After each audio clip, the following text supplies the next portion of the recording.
first speaker for the day is someone who is truly making waves in the tech world. He is VISHNU Mohandas, who is the CEO and founder of Ente.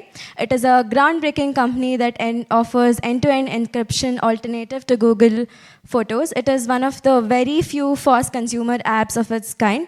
So VISHNU's journey is nothing but typical. It is built by a bunch of programmers. Today he'll be sharing his journey about how did Ente go about, what are the mistakes they made, what are the open source principles that propelled them to where Ente is today. So this talk is a must for anyone who is passionate about digital privacy or starting their own open source venture. So please put your hands together to welcome VISHNU Mohandas. Good morning. Thank you so much for turning up on a Saturday morning. I thought I would be speaking to an empty audience. So this is great. Yeah, thank you for turning up. I am VISHNU. I'm the founder of Ente. Ente is an FOSS alternative to Google Photos for backing up all of your photos and videos. Quick show of hands, how many of you folks actually use Google Photos here? Oh, wow, okay. I mean, shame on you folks, right? I mean, turning up for India's largest FOSS conference and talking about how you guys are using a proprietary software like Google Photos. And it's not just about it being proprietary. The amount of information you're giving about your personal life to Google is insane. And perhaps it's because you guys are not aware that there are other alternatives that exist. And we're here trying to build an alternative that is end-to-end encrypted, which means that all of your data remains completely private and that only you can access it. We'll get to Ente in a bit. So I'm a programmer, like most of you here. I started playing with pixels when I was in high school. And then in college is when I got into open source programming. And almost 2 decades later, here I am still doing the same thing. And I've helped build a bunch of startups before starting Ente. I've worked at a bunch of cool places. I've built a chat app, a calling app, a game platform. I also helped build Zeta, which is now worth over $1 billion. And I've also spent some time working at Google, which is perhaps not the best time of my life because it's not a very great place to work at as a programmer. Because the biggest problem you face there as an engineer is how to get promoted. And they infamously call this promo-driven development. And I was disillusioned by this, so I quit and came back home in 2020, right when COVID hit. Much to the disappointment of my parents, because they were finally happy that they were getting to live the quintessential middle-class dream of their boy going abroad and settling down and working at a mega corp. So I burst that bubble for them, and I came back home and I started building this project, which has now since become Ente. And this talk is about Ente's journey. Of a group of programmers in India who are building a open source project, which is not backed by VCs, so it's being built in a sustainable way and mainly aimed at consumers. And this bit about consumers is important because there are very few FOSS consumer apps out there. In fact, to make the slide to visually balance it, I had to dig out VLC's logo because it's a very unique breed of unicorns that are out there, and we are trying to build one such unicorn. Not in terms of valuation, but in terms of how unique the storyline is and how we're going about this. So this conversation will just be about the mistakes you've made, hoping that most of you don't make these mistakes. So dialing back, this is how it all started. When I came back home in 2020, this was COVID, and I had a lot of clarity on what to do. I just wanted to build an alternative to Google Photos. And this is the first commit, and this was actually the first mistake I made as well. Because see, I mean, as programmers, we're conditioned to actually build something and then showcase the product to the rest of the world. And that's not really how it works in real world. So what happened here was I built a project which was a little different from what Ente is right now. It was actually a hardware device which could automatically back up all of your photos to it. It was like a private Google Photos server, something like a NAS of sorts. But this was something you could give to your parents, and they could use this. And it was a Raspberry Pi powered device, and we had apps across platforms that could back up all of your data to it. And 1 second, I don't think this guy is really working well. Do we have a different remote by any chance? Cool, I'll keep fiddling with this, thanks. Sorry about that. Yeah, okay, so I took around 6 months to actually build this, and 6 months down the lane is when I put up a landing page. I started finding people who might actually buy this. So what I did was I checked on Reddit for users who were looking out for alternatives to Google Photos. So I sat and I diligently DM'd all of those guys. There were over 100 folks there. And the response from, I think there are 20 odd folks who were kind enough to actually respond. And the responses are resounding no, because these are folks who are capable of self-hosting their own server. So it made more sense for them to use the open source alternative that I've made, like, and to host it on their own servers rather than pay $100 to buy this cute little box that I was making. And this was like my first lesson in entrepreneurship, that you actually don't build first, right? You go out there and get customers to pay for something you've not built yet. And only then do you write a line of code. And this is what I did next. So I set up this really simple landing page with a video of the product that I'd already built. And this time I pitched it as an end-to-end encrypted cloud. And then I put that landing page up on Reddit and Hacker News, and that took off. So overnight I had over 1,000 subscriptions. And that made me realize that, hey, this is actually a product that people might actually pay for. It took me another 6 months to actually build the project. And then it came back to the same circle of finding the actual paid customer. And I'm over-indexing on this because this is something that all of us as programmers should be very cognizant of, that building is easy. It's actually deterministic. What is harder is to figure out how to market yourself while kind of being in your face, but at the same time being graceful about it.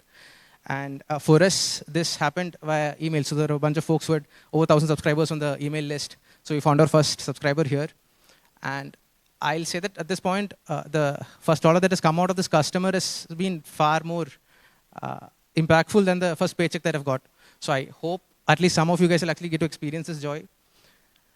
After launching on over emails, we polished the product, then we put it out on Reddit, and that went really well because a lot of folks on Reddit were looking for an alternatives like this.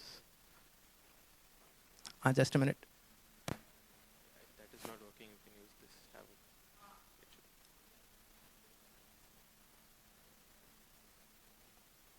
Okay, wait.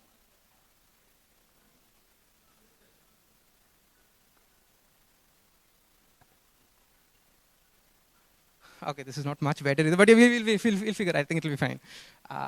So yeah, we showcased the product on Reddit. That went well. We polished the product further. Then we put it up on Hacker News right after that.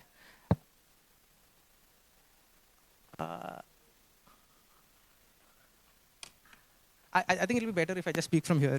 I think it'll just simplify. Right. Yeah. So we then put it up on Hacker News. That went really well. We got over 1,000 upvotes.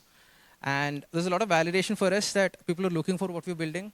And these forums are interesting for us as programmers who are trying to build projects, right? Like Hacker News or Lobsters or Reddit.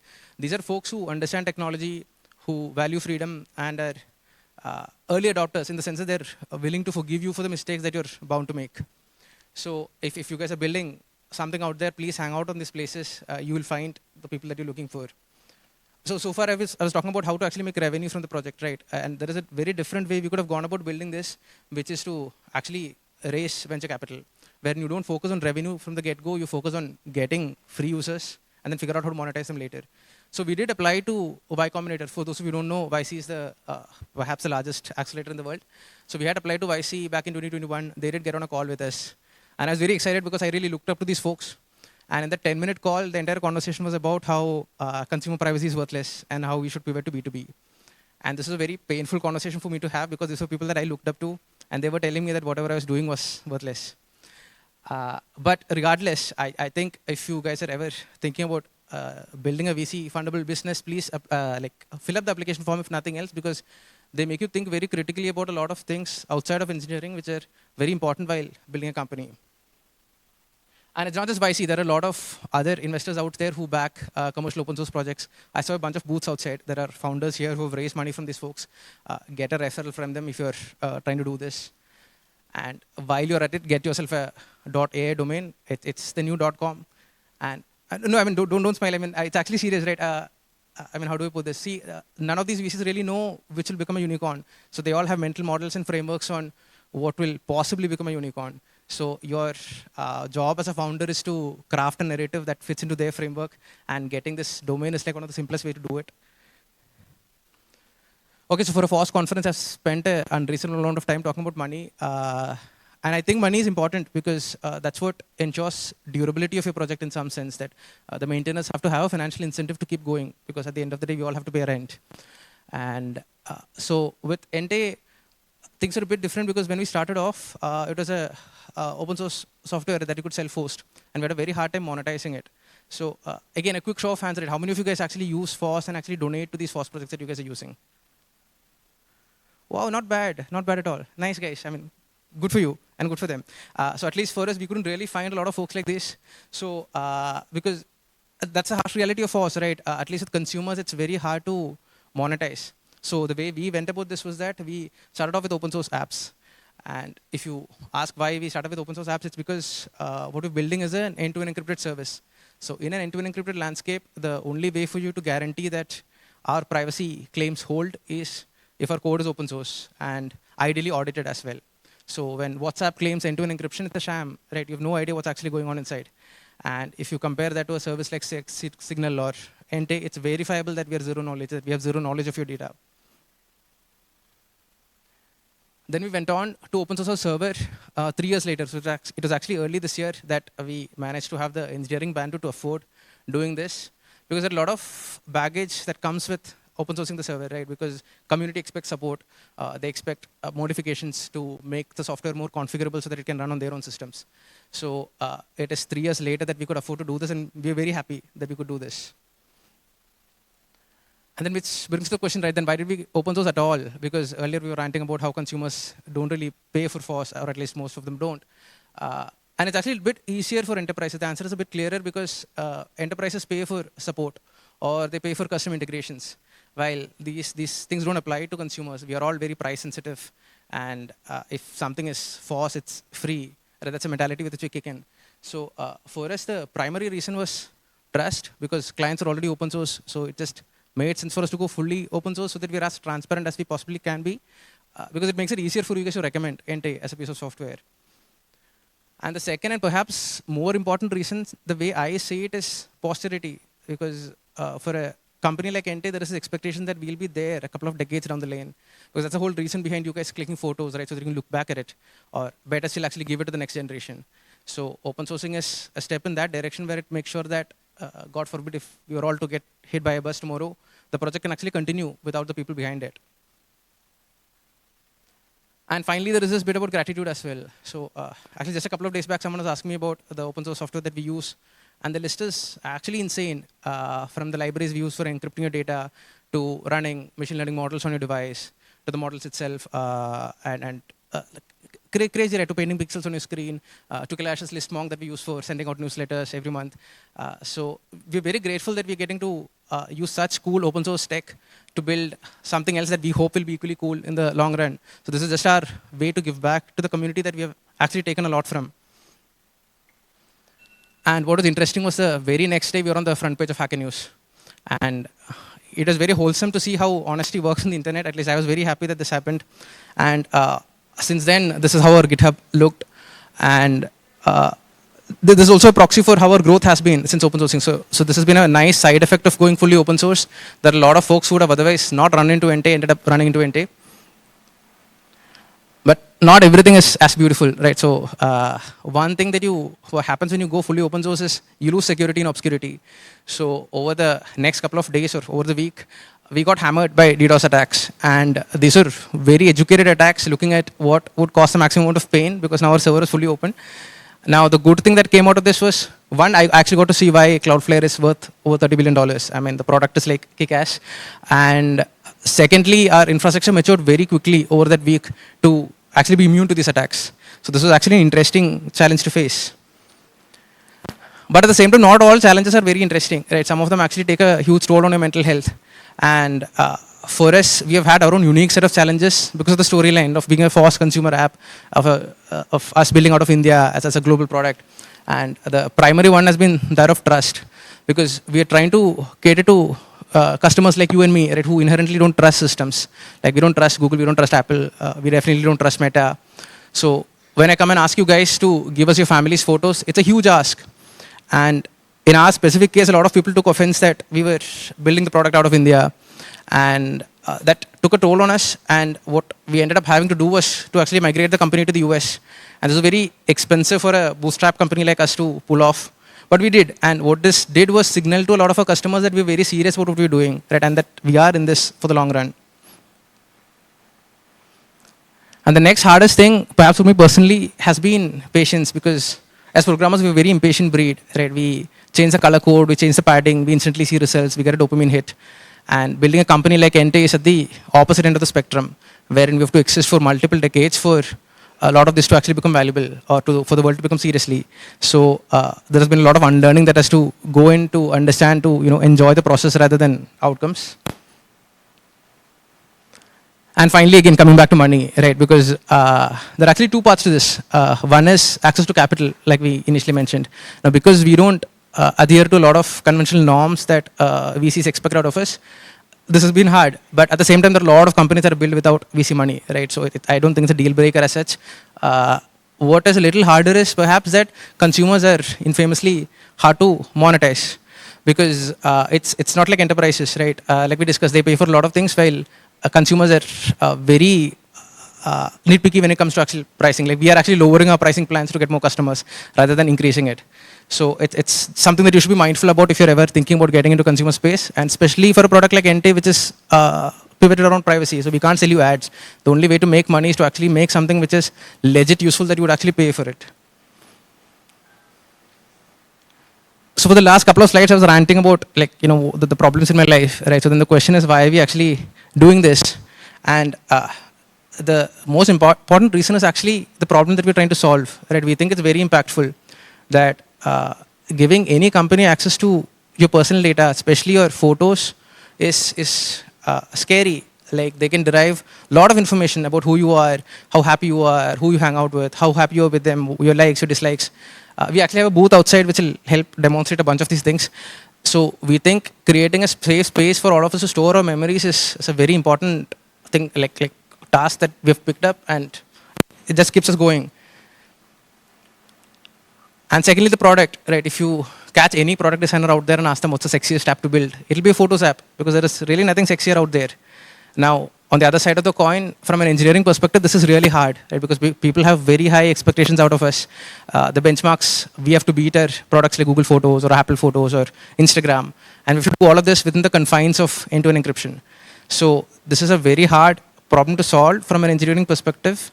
But at the same time, there is a lot of joy in doing hard things as well. I mean, you guys have turned up here on a Saturday morning, so I guess some of you know what that is. And finally, this is a bit closer to my heart, right? The people that I'm getting to build with. So Ente is actually being built by a very small set of extraordinary individuals. And at this point, Ente is a canvas for them to show off their talents. And I'm just the guy selling tickets to the show. And that's a very reassuring feeling to have. And it's not just internal. The folks that we're building for, these people are incredibly smart. They're very kind. They hang out with us on Discord. And along the way, I've gotten to meet a lot of other very interesting folks as well, like folks who are volunteering for FOSS United, for example. And these are things that make the otherwise painful job of running a company a lot simpler. And I'm just very grateful for that. So this has been now almost a 20-minute monologue. So if there is something that you guys take away from this, firstly, it's that if you're a programmer building a company, don't just build. Focus on the non-engineering part of building a company, because that is what will make or break whatever you're building. And secondly, be open. Right? This is not, I know I'm preaching to the choir here, but this is not from a code perspective. I'm speaking more about who you are as a person, right? Be honest, be authentic. It's worked out well for me, and I think it'll work out well for almost everyone out there. And finally, we're at IndiaFOSS, right? So over the next couple of days, or like today and tomorrow, you guys are gonna run into a lot of really cool people building really cool things. Just take a step back and reflect and see if there is some way that you guys can actually support them. And it doesn't necessarily have to be in terms of code. It could be in terms of just hanging out in their community, or like supporting them, or like finding out bugs, or giving them feedback, or just spreading the word. It's because I feel there is a moral responsibility we all have. If there are like FOSS projects that are blooming in our like neighborhood, right? We should do whatever we can to elevate and nourish them. And I hope you guys will kind of be mindful about that over these 2 days. And that's all, folks. Thank you so much. Hi, Vishnu. It was a great product, and I just want to ask that the competition. You haven't mentioned the competition in this market, cloud market. So, how are you coping up with the competitions? With competition, you're talking about Google Photos or Apple Photos? Google Photos, Apple Photos, and currently the Reliance is launching their AI cloud. So they are providing 100 GB free space. So how are you going to compete with them? See, in the long run, we feel that it will make sense for everyone to pay for privacy. That there is going to be a inflection point, where you'll realize that it doesn't make sense to subsidize your own life with like your personal data, and especially photos for that matter, because these are your very personal memories. So that is the long game. In terms of the short game, we are building things in a sustainable way. So we are not in a rush to get to like, let's say, 100 million free users, right? We would rather just be around 50 years from now rather than hit a 1 million user mark like this year. That's our way of building Ente. And what are your future plans? Like, are you going to integrate apart from photos or only sticking to the photos? So we have one more app actually, which is an authenticator app, which backs up your 2FA secrets, but that is more of a weekend project. Right now, the focus is just on photos because there is a lot to do. So right now, we've been working on face recognition and semantic search. So in fact, today's talk was actually supposed to be given by a team member who couldn't turn up today. But it's actually incredibly hard to run these machine learning models on your device and to infer this information and to sync all of that. But we're actually pulling that off now. So right now the focus is on just providing a very polished experience of photos. And the thing with photos is there's such a huge roadmap, right? Even after search, we have things like discovery, because there's a lot of joy you can give out of photos in being able to go back and discover stuff that you're nostalgic about. And then this whole thing about sharing, and I feel fundamentally sharing is broken even now. Like we'll, at the end of the day, go to WhatsApp and share these photos, and you can't really have conversation around photos on WhatsApp or Signal or any app for that matter. So there is a lot for us to do just within photos, just as a photos company. So while we would like to do a lot of things right now, the focus is very clear on photos because it's a very small team, and that's all we can afford to do. Thank you. Thank you so much. Thank you.